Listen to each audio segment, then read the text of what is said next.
Okay, imitation. So partly what you're doing all the time is imitating other people. All of you are imitating each other right now. You can tell, because look around. You're all doing exactly the same thing. So it's mass imitation, and that's really a huge part of social structure, is that we're constantly imitating each other. And so that means that your body and her body are very much matched physiologically right now. You're in the same state, and you can tell because you basically have the same expression. And as long as all you crazy primates, violent primates, have the same expression on, you can pretty much be sure that all of you are thinking and about to do approximately the same thing. And so you can keep that match between your desire / expectation and reality happening. And that's why we have a face. It's so that other people know what the hell we're up to. And that's why you're always watching people's faces, because you want to see what they're up to. And that's why you have whites around your iris. Gorillas don't. And so that's because I can see exactly where your eyes are pointing, because they're highlighted by that white.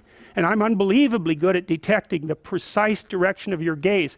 And so if you stand on the corner and look up at buildings, other people will stand beside you and look up, because they think, well, that guy wouldn't be standing there pointing his eyes into the sky unless there was something of interest to a primate like me.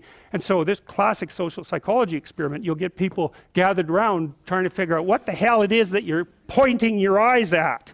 Right? Because that indicates intense interest in something valuable that I might be able to share or partake in if I can figure out what it is that you're up to. And so all your ancestors who didn't have nicely defined eyes, they all got killed or they didn't mate. And that's why you have these beautiful white eyes with this like colorful iris in the middle. It's so that people can tell what the hell you're up to.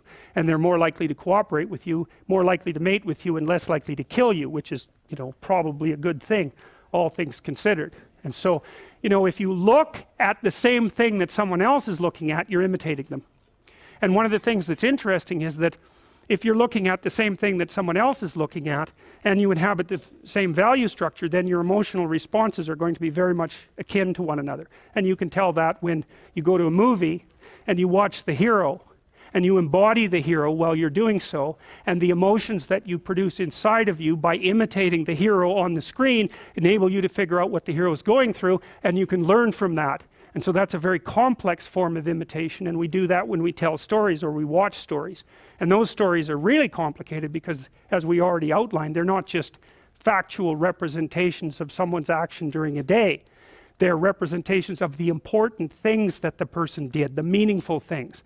And so when you go see a movie, all you're doing is watching meaningful things, if the movie's any good. And you know that because, well, if the movie isn't meaningful, well then you leave. You're bored, right?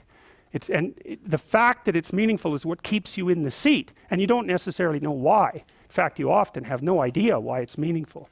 It's like watching Pinocchio rescue his father from a whale. It's like, what the hell, you know?